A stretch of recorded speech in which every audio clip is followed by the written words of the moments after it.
If you want to get into video editing in 2026, this is the video, probably the only video that you would ever need, especially if you are based in Nigeria, you're looking to work in Nigeria. I'm going to be giving you all the tips and tricks, everything that I feel like you need to know in order to be successful. If you're new here, hi, my name is Chiazoka Reina. I am Chiazoka E across all platforms, and I have spent the last 365 days building a career in video editing. This year alone, I've made over 6 million naira working from home and just editing social media clips. So I think that I have the credentials to be able to give this advice and give just my piece and my take of what I think that you need to know if you're beginning video editing. So without further ado, let's get into this video. So I think that the first thing that you need to ask yourself is, who am I?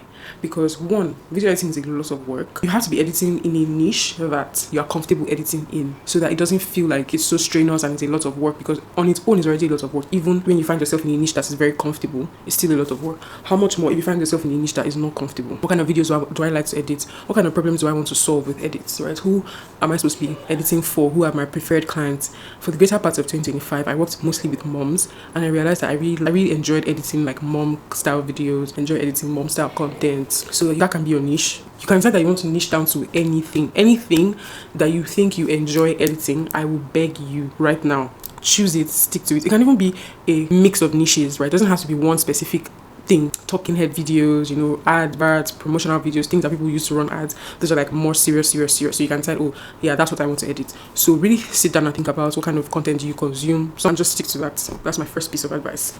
You also want to realize what is relevant in that niche. After you've picked your niche, let's say for example, I decided I want to start editing social media clips, right? I'm going to now say, okay, in social media or social media content, what are the things that are relevant, right? What are the things that I need to know? For example, when I did my research, I figured out that, storytelling clips are very important, because storytelling is a huge currency in the creator economy.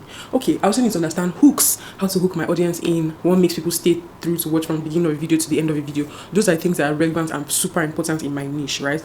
Now, when I've identified all those things, for example, in the finance industry, you're deciding that, you want to edit only finance videos. You need counting numbers, there's a lot of graph and animations that go on the screen just to make it engaging.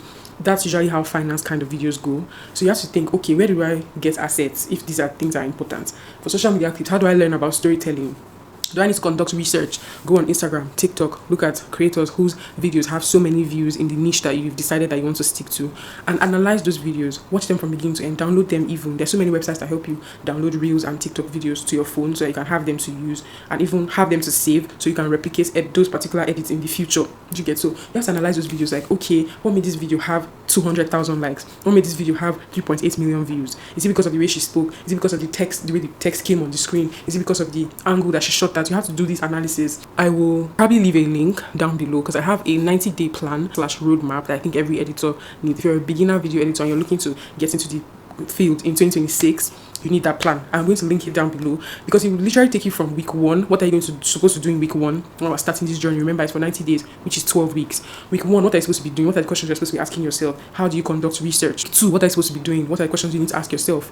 This is the same roadmap that worked for me, where I was able to land my first client. And again, I would say that understanding or having a deep understanding of your niche and it being something that you're comfortable in is very important, because I'm a content creator, right? And I was only going to be editing social media clips. So by the time it was time to look for clients, I wasn't going anywhere else but social media to look for my clients. Why? Because I'm a social media video editor. That makes sense. So my guide will basically take you through like what to do on week 1, what to do on week 10, how to go about building your portfolio, what are the things that you need to add, what are the things that I added. I'm just going to give like personal tips and stuff like that.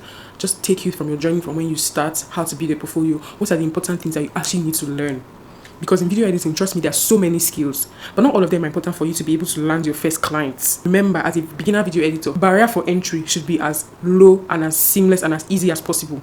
You don't want something that's going to overwhelm you. Anyways, I say all of that and I digress. But my 90-day roadmap to starting video editing from when you begin to when you land your first clients will be linked down below. Anyways, so yeah, do research for your niche and just figure out what works, what doesn't work, what are most people doing, what are the trends. Go on YouTube, go on TikTok, go on Instagram, just do analysis. It's so important and it's going to save you so much time, especially when you're trying to build a portfolio that actually gets you jobs, because you want videos in your portfolio that actually matter, not just random kind of videos that you know that when a potential client comes and she sees your portfolio or he sees your portfolio, they're more likely to hire you. So research is going to help you get through and cut through all the noise and figure out what actually works, what matters, and what you should actually be doing in terms of building your portfolio, because your portfolio is so important when it comes to landing clients and when it comes to getting your first pay, your first 5 clients, your first 2 clients. Like, do your research and then build your portfolio, because if you've done proper work in terms of research, building your portfolio will literally be a breeze.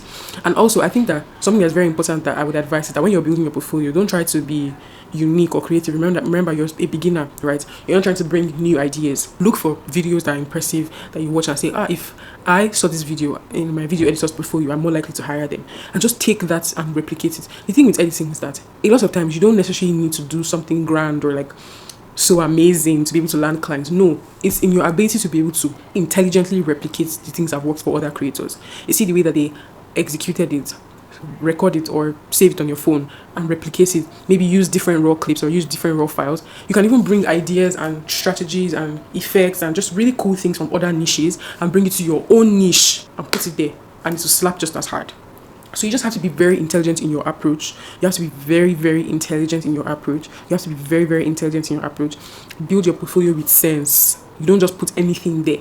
If you're scrolling through social media during your research phase, save or bookmark your most impressive videos that have come across your page. Spend 3-4 days doing research. Okay, I saw this edit. How do I mask? How do I do this on this software? And then spend time watching YouTube videos explaining to you how to mask. And then you go back to your editing software and say, okay, for this 2-second clip, they masked here, right? And it looks so cool. But it might have taken you 4 days or 5 days to learn that. It's a slow process. But if you execute it well, trust me, if you spend 7 days on one reel or 7 days on one YouTube video where you're replicating something that's actually impressive, you're more likely to land a client than somebody who spends 7 days replicating 7 edits that are just basic. And when clients see it, they're not necessarily impressed. Does that make sense? Yeah. So for beginners, these are the top tips that I would give when it comes to coming into the video editing industry. You have to be really wise, and if you do your research, you decide honestly who you are, what you enjoy, and what you think that you'll be more comfortable editing. If you build your portfolio with sense, with the information that you've gotten from your research, you are most likely going to be able to land your first client within the 90-day window. In less than 3 months, you should be able to land your first client who's going to pay you money to be able to edit their videos. So yeah, you don't necessarily need to have a portfolio to start. You can build one. You can just make videos of yourself as raw clips and use that in your practice. You can go on YouTube. There's so many people teaching video editing tutorials and they give out raw clips. You can ask your video editing friends, do you have raw clips I can use to practice? Raw clips should never be an issue. Should never be a reason why you don't start building your portfolio. Should never be a reason. So yeah, if you follow these steps and you are able to land your first clients, trust me, I'll be the happiest person, because these are tips that actually worked for me. Anyways, we've come to the end of this video. If you have any questions, anything else you'd like to know, any questions that will help me or guide me in what to make next as my next video, I would really appreciate if you drop it in the comments, and I'll see you guys maybe next week. Bye.